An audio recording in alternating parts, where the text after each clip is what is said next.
नमस्कार, आप देख रहे हैं महानगर समाचार। मैं हूं आपके साथ श्वेता। तो चलिए रुक करते हैं आज की बड़ी और प्रमुख खबर पर। प्रधानमंत्री पद को लेकर स्वामी अविमुक्तेश्वरानंद महाराज का बड़ा बयान। राहुल और राजा जगत गुरु शंकराचार्य स्वामी अविमुक्तेश्वरानंद सरस्वती ने प्रधानमंत्री पद को लेकर बड़ा बयान दिया है। मुंबई में मीडिया से बातचीत में मंगलवार को उन्होंने कहा कि जिसको जनता बनाती है प्रधानमंत्री वो बनता है, राहुल और राजा नहीं बनता है। जनता जिसको समझेगी कि सही है उसको बनाएगी। मुंबई में जब स्वामी अविमुक्तेश्वरानंद सरस्वती महाराज से पूछा गया कि हिंदू संतों के बीच युद्ध जैसी स्थिति क्यों है, जहां हर कोई एक दूसरे पर आरोप प्रत्यारोप लगा रहा है, तो उन्होंने कहा साधुओं में कोई विवाद नहीं है, साधु नियमित रूप से चर्चा करते रहते हैं। यहाँ तो रोज शास्त्रार्थ होता रहता है। आप सेना में चले जाओ, रोज वहां पर शस्त्राभ्यास होता है, तो लड़ाई थोड़ी होती रहती है, अभ्यास होता रहता है। ये हम लोगों का अभ्यास हो रहा है। तर्कस के तीरों को परख कर रखना पड़ता है। उन्होंने आगे कहा, जब कोई विरोधी सामने आएगा तो हम कैसे जवाब देंगे? अगर हम लोग आपस में लड़ लड़कर तर्कों को परखेंगे नहीं तो विरोधियों को जवाब नहीं दे पाएंगे।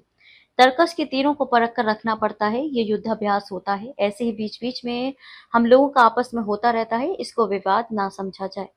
आपको बता दें कि हाल ही में संत प्रेमानंद महाराज पर स्वामी रामभद्राचार्य ने टिप्पणी की थी, जिसके बाद संत समाज से कई लोग भड़क गए थे। कुछ कथावाचकों ने प्रेमानंद का बचाव भी किया था। अनिरुद्धाचार्य महाराज की ओर से महिलाओं पर दिए गए बयान के बाद विवाद शुरू हुआ था। प्रेमानंद महाराज ने भी महिलाओं को लेकर विवादित टिप्पणी की थी। इसके बीच स्वामी रामभद्राचार्य ने प्रेमानंद महाराज को चैलेंज करते हुए कहा था कि वो मेरे सामने संस्कृत का एक अक्षर बोलकर दिखाएं। इस पर अविमुक्तेश्वरानंद सरस्वती महाराज ने सवाल किया कि क्या संस्कृत बोलना ही विद्वता है?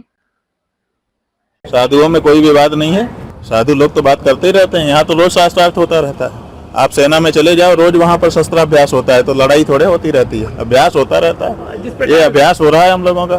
जब कोई विरोधी आएगा तो उसको कैसे जवाब देंगे अगर हम लोग आपस में लड़ लड़ करके तर्कों को परखे नहीं रहेंगे? तो तर्कस के तीरों को परख के रखना पड़ता है। तो ये युद्धाभ्यास रहता है। ऐसे बीच बीच में हम लोगों का आपस में होता रहता है, इसको विवाद न समझा जाए। खबर के अंत में खबरों में अब तक के लिए बस इतना ही।